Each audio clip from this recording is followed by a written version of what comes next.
Assalamualaikum warahmatullahi wabarakatuh. Selamat malam semuanya. Masih di channel Pengantar Tidurmu, channel yang selalu menemani teman-teman semuanya di setiap malamnya. Dan di kesempatan malam ini kita akan membawakan sebuah kisah yang dikirim oleh teman-teman kami yang bernama Ardian. Oke, sebelum masuk ceritanya, saya mengingatkan dulu kepada teman-teman untuk selalu support channel ini agar channel ini bisa berkembang dan saya, Lian, bisa selalu menemani teman-teman semuanya di setiap malamnya. Cerita ini dikirimkan oleh teman kami yang bernama Ardian. Jadi cerita ini berkisah di sekitar tahun 2008. Seperti biasa, kita akan cerita dulu background dari Ardian ini seperti apa.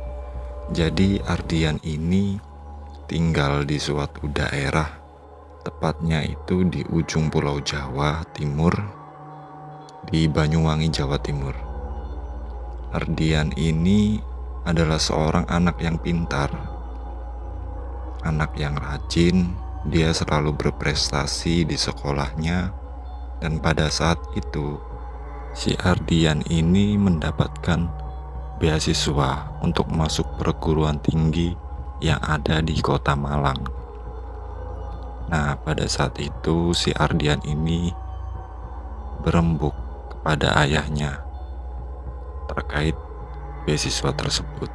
Ayahnya ini sangat mendukung dan sangat bangga akan prestasi-prestasi anaknya, apalagi anaknya ini mendapatkan salah satu beasiswa di perguruan tinggi negeri yang ada di kota Malang. Tetapi di dalam satu sisi, ayahnya ini juga tidak bisa berbuat banyak atau tidak bisa membantu banyak, dikarenakan kondisi keuangan dari keluarga tersebut memang kurang dari cukup, karena profesi ayahnya sendiri hanya seorang petani dan ibunya juga buruh tani. Jadi ayahnya ini tidak bisa membantu banyak. Singkat cerita, si Ardian ini memutuskan untuk pergi ke kota Malang. Nah, di situ ayahnya ini memberikan sedikit uang untuk Ardian bisa mencari tempat tinggal dan untuk biaya hidup sementara di kota Malang tersebut. Nah, Ardian ini anaknya sangat mandiri sekali. Jadi segala sesuatunya itu diurusi sendiri oleh Ardian ini, termasuk untuk registrasi kuliah dan lain-lain. Semua prosesnya ini diurusi sendiri, karena memang ayahnya dan ibunya ini memang orang yang tidak mengerti hal-hal seperti itu. Jadi semuanya diurusi oleh Ardian sendiri. Pada sewaktu-waktu Ardian ini berkenalan dengan seorang yang sama-sama mahasiswa baru juga, namanya ini Ferdi. Ferdi ini adalah anak orang cukup mampu. Jadi Ferdi ini kuliah dengan jalur mandiri, beda seperti Ardian yang untuk kuliah harus dengan jalur beasiswa. Singkat cerita, semua untuk perkuliahannya ini sudah selesai, prosesnya sudah selesai. Tinggal Ardian ini mencari kos terdekat. Kalau bisa memang biayanya itu yang murah, karena Ardian sendiri memang tidak punya banyak cukup uang untuk menyewa kos yang harganya tinggi. Dicari-carilah info tentang kos yang disewakan dengan harga yang murah. Akhirnya si Ardian ini mendapatkan salah satu info dari media sosial. Di situ ada disewakan kos murah. Waktu itu harganya itu sekitar 280 per bulan. Akhirnya didatangilah tempat dari kos tersebut oleh Ardian. Waktu itu ditemui sendiri kepada bapak kosnya di situ. Nah, kosnya ini ada 2 tingkat, dan tempat yang akan ditempati Ardian ini berada di lantai 2. Kalau yang bawah itu semuanya sudah full. Si Ardian pun melihat-lihat isi dari dalam kamarnya tersebut, ruangannya seperti apa. Nah, di situ ada sedikit aneh yang dirasakan oleh Ardian ini, karena cuaca atau suhu di kota Malang itu tergolong dingin. Tapi ketika masuk di kamar tersebut, si Ardian ini merasa sangat pengap sekali. Jadi seperti kegerahan. Tapi karena memang uang yang dimiliki oleh Ardian ini sangat terbatas dan tidak ada kos lain yang semurah itu, akhirnya Ardian pun sepakat kepada bapak kosnya dan langsung membayar selama setahun penuh, karena memang kebijakan dari bapak kosnya itu harus membayar 1 tahun penuh. Akhirnya pada saat itu juga Ardia pun langsung menempati kos tersebut, karena memang barang bawaan dari Ardian ini juga tidak terlalu banyak. Nah, ketika sudah ditempati itu, Ardian ini baru tahu kalau Ardian ini hanya sendirian di lantai atas. Jadi di lantai atas itu ada 3 kamar dan semuanya ini kosong. Waktu itu hanya Ardian sendiri di lantai tersebut. Tapi untuk lantai bawahnya itu sudah penuh, memang banyak juga anak-anak yang ngekos di situ. Pada waktu itu sekitar sore hari, ketika di bawah itu lagi banyak anak-anak kos di lantai bawah, si Ardian ini berusaha untuk membaur atau memperkenalkan dirinya supaya lebih akrab. Akhirnya di situ dia berkenalan dengan salah satu orang yang bernama Mas Edi. Mas Edi ini mahasiswa juga, tapi semester akhir. Dan pada saat itu Mas Edi ini tanya, "Loh, kamu yang kos di atas itu?" Si Ardian pun menjawab, "Iya mas, saya baru dan nempati kamar yang bagian atas."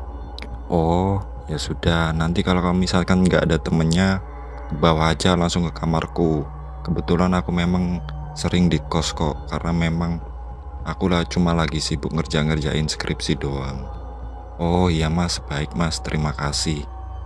Nanti kita main lagi." Singkat cerita, pada malam pertama waktu itu, si Ardian ini mandi. Waktu itu habis maghrib, Ardian ini mandi, dan memang waktu itu Ardian ini belum sholat maghrib. Ardian ini mandi, setelah selesai mandi, si Ardian ini wudhu dan melanjutkan untuk sholat maghrib di dalam kamarnya tersebut. Pada suatu Ardian sholat ini, Ardian ini mendengar suara-suara yang aneh, seperti orang yang sedang kesakitan. Tapi Ardian pun berusaha untuk khusyuk sholat dan menyelesaikan sholatnya. Ketika Ardian sudah selesai selesai sholat, Ardian ini berzikir seperti biasa yang dilakukannya. Nah, pada saat itu terlihat sesuatu yang aneh di bawah kolom tempat tidurnya. Seperti ada bayangan atau seperti ada yang bergerak-gerak di situ. Ardian pun tidak memperdulikan hal itu dan fokus untuk menyelesaikan zikirannya. Ketika semuanya sudah selesai, si Ardian ini rebahan waktu itu. Rebahan mungkin karena Ardian ini juga capek seharian keliling ke sana kemari. Akhirnya Ardian ini rebahan. Pada saat rebahan itu, seperti ada yang mencakar-cakar di bawah ranjang tempat tidurnya. Tidak hanya hal itu, Ardian pun mendengar suara seperti orang yang menggigit sesuatu, seperti kayak di bawah tempat tidurnya. Akhirnya si Ardian pun ini dicek di kolom tempat tidurnya dan ternyata tidak ada apa-apa di situ. Nah, di situ Ardian ini kehilangan moodnya, akhirnya turun ke bawah ke tempatnya Mas Edi. Dan pada saat itu Mas Edi pun ada di dalam kamarnya sambil beliau mengerjakan skripsi. Dan waktu ditanya, Mas sibuk mas? Enggak, masuk aja nggak apa-apa, santai aja kok. Oh iya gitu. Gimana?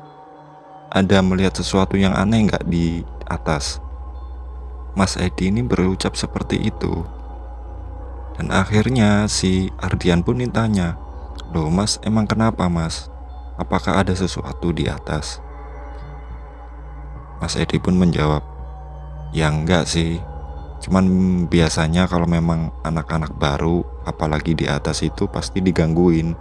Tapi aku percaya kok kalau kamu ini orangnya pemberani." Begitu yang diucapkan Mas Edi. Nah, mereka pun ngobrol-ngobrol di situ sambil main gitar, nyantai-nyantai, dan nggak terasa waktu itu jam 10 malam.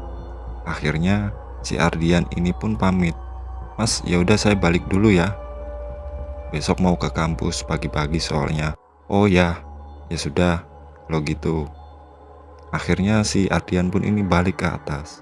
Waktu naik tangga ke atas, di situ lampu teras kosnya ini tiba-tiba itu mati hidup, mati hidup, mati hidup.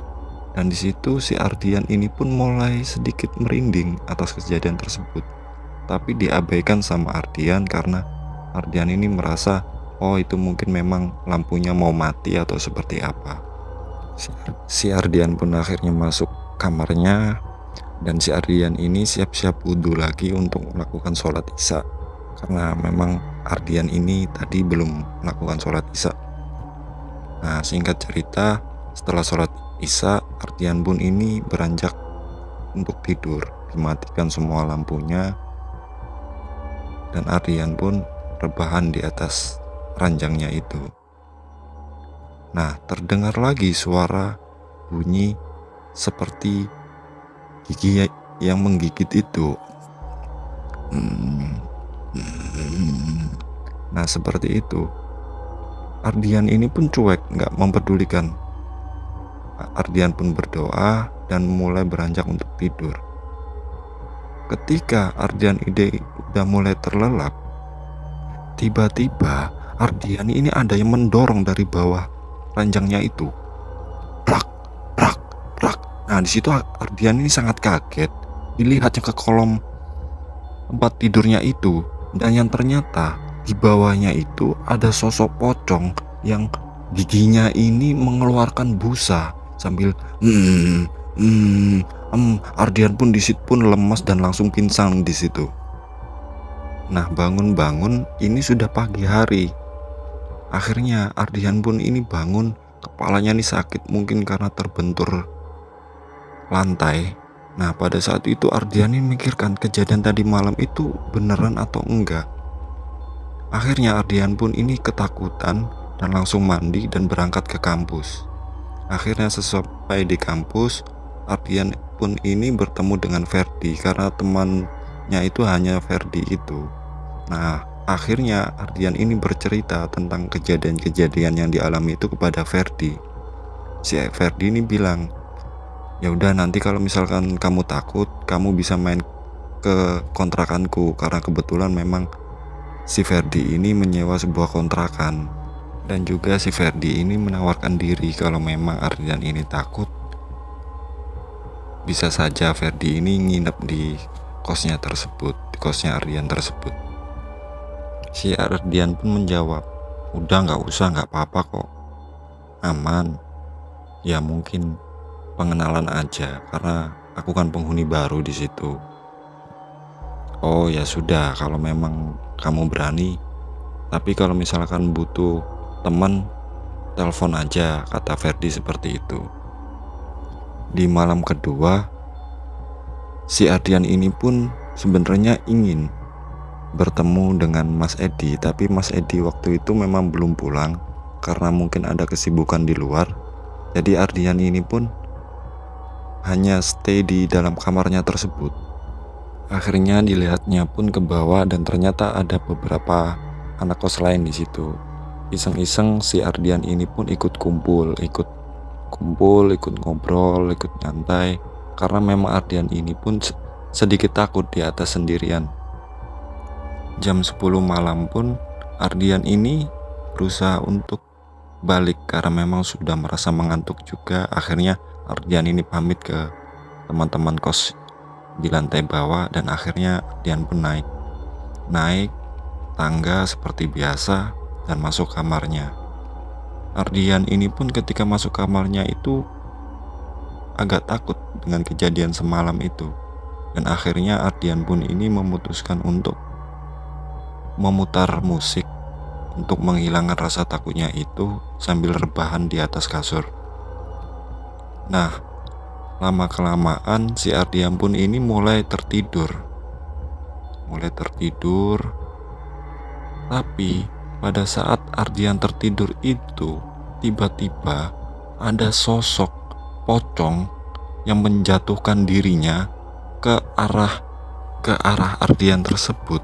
Jadi pocongnya ini jatuh menimpa si Ardian, dan muka dari si pocong itu bertatapan langsung dengan si Ardian ini. Pocong itu pun bibirnya mengeluarkan busa, matanya melotot dan mengeluarkan suara Di situ Ardian pun ini nggak bisa bergerak sama sekali, teriak pun tidak bisa, hanya bisa melihat sosok pocong itu yang berada di depan mukanya secara langsung. Akhirnya Ardian pun ini pasrah dengan apa yang terjadi. Ketika pasrah itulah tiba-tiba badannya ini bisa bergerak dan semuanya itu hilang, seperti ini mimpi atau enggak. Tapi Ardian pun ini sudah keringat dingin, sudah sangat ketakutan sekali. Pada waktu itu Ardian ini akhirnya memutuskan untuk keluar kamar. Pada saat Ardian ini membuka pintu, ternyata pintunya ini terkunci, macet, gak bisa dibuka. Dan pada saat itu dari balik kamar mandi dalam kamarnya itu ada yang menggedor-gedor di dalamnya. Duk, duk, duk. Ardian pun ini semakin takut karena tidak ada orang lain selain Ardian yang berada di rumah tersebut. Apalagi di kamar mandi itu ada sosok yang mengetok itu. Ardian pun ini ketakutan. Ardian teriak-teriak dan akhirnya ada beberapa anak kos lantai atas itu yang mendengar teriakan dari Ardian, dan akhirnya mereka pun ini membantu Ardian. Loh, ada apa mas? Ada apa mas? Ada apa? Saya kekunci mas, tolong mas, tolong mas. Akhirnya dibukakanlah, tapi tidak bisa, pintu ini benar-benar macet. Dan waktu itu setelah berapa lama pintu ini pun akhirnya bisa terbuka. Ardian pun di situ pun lari karena saking ketakutannya. Terus ditanya sama teman-teman kos yang lantai bawah itu, udah mas, yuk mas, tidur di bawah aja, di kosku nggak apa-apa. Akhirnya Ardian pun ini tidur di kos anak lantai bawah tersebut pada malam itu, karena memang Ardian ini sangat ketakutan sekali. Pada waktu itu Ardian pun tidak bisa tidur, dan waktu itu ditemani oleh anak-anak penghuni bawah itu. Akhirnya mereka ini pun cerita tentang apa yang terjadi sebenarnya di kamar Ardian dan juga di lantai atas tersebut. Jadi temannya ini bercerita kalau sebenarnya dahulu itu tidak ada sama sekali teror-teror semacam itu, apalagi di lantai atas. Dulu kos ini tuh penuh ramai. Nah, semua ini terjadi itu pada sekitar tahun 2006. Waktu itu ada penghuni di kamarnya Ardian itu bunuh diri di situ. Seorang lelaki yang mengakhiri hidupnya dengan cara meminum racun serangga. Sejak kejadian dari bunuh diri tersebut, banyak penghuni-penghuni lantai atas yang awalnya dulu penuh ini diteror oleh sosok pocong dan diketuk pintunya, keran kamar mandi yang terbuka sendiri.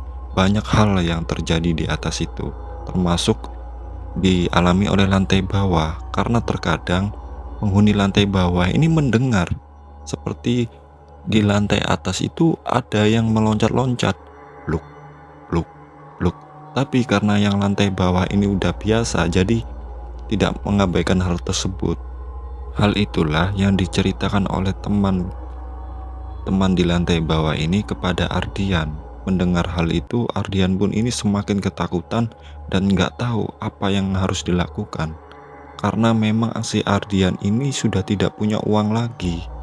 Uang yang kemarin itu sudah dibayarkan oleh Ardian kepada bapak kos tersebut selama 1 tahun. Dan ketika Ardian memutuskan untuk keluar kos, berarti uang tersebut akan hangus.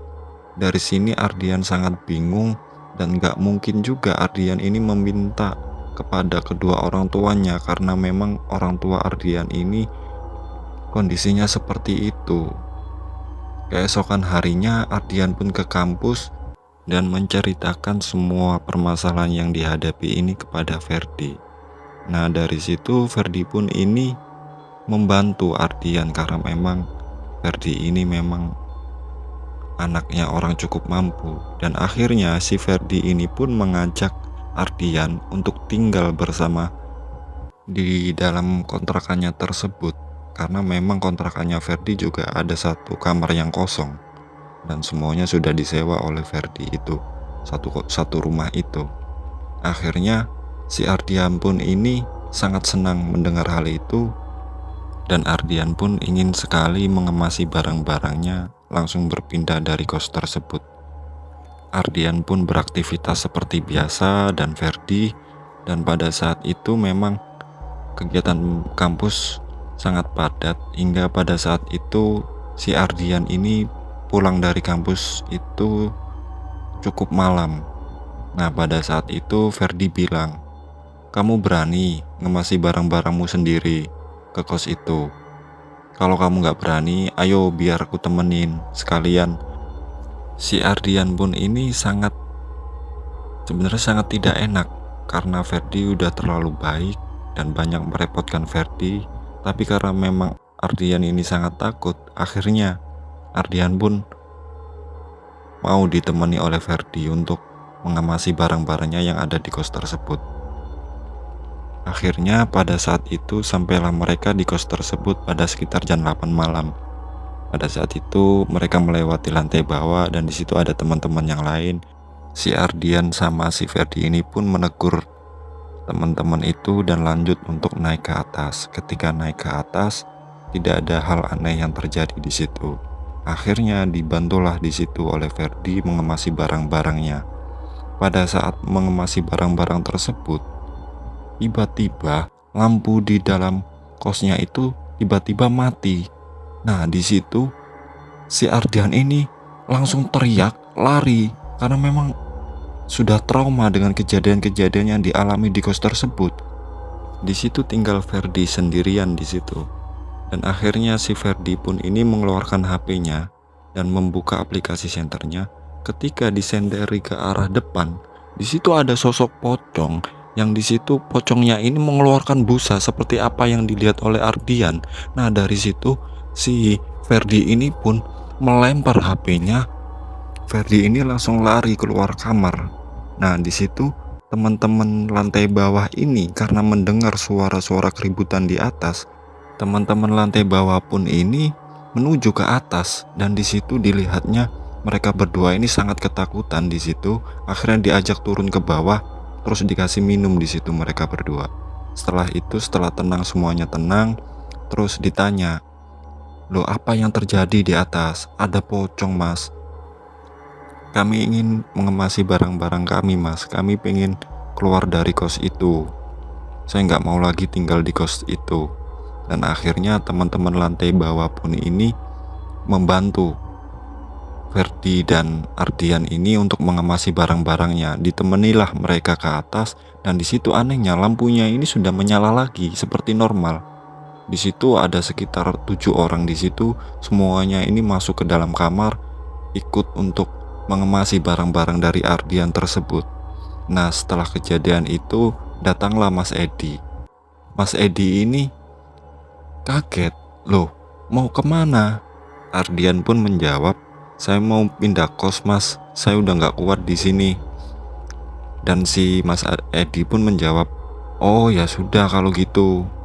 Sebenarnya aku tuh mau cerita sama kamu, cuman takut kamu takut. Jadinya aku memang nggak cerita apapun yang ada di situ. Maaf ya, aku nggak cerita banyak. Nggak apa-apa mas, tapi memang bener aku udah nggak berani lagi tinggal di situ. Oh ya sudah kalau gitu. Nah terus ini mau pindah kemana? Saya mau sementara ke kontrakannya temenku ini. Oh ya sudah kalau gitu. Akhirnya si Ardian pun pergi tanpa berpamitan juga ke bapak kosnya. Karena Ardian ini benar-benar takut sekali dengan kejadian-kejadian yang dialaminya selama di kos tersebut. Cerita inilah yang dibagikan oleh Ardian pada kami. Ardian ini sangat bersyukur karena di posisi seperti itu masih ada teman yang mau membantunya di saat kesusahan, yaitu Ferdi. Sampai cerita ini dikisahkan, Ardian sudah nggak tahu lagi tentang kondisi kos tersebut seperti apa. Semoga dengan kisah ini teman-teman semuanya ini bisa mengambil hikmah dari cerita ini. Kurang lebihnya saya mohon maaf. Assalamualaikum warahmatullahi wabarakatuh.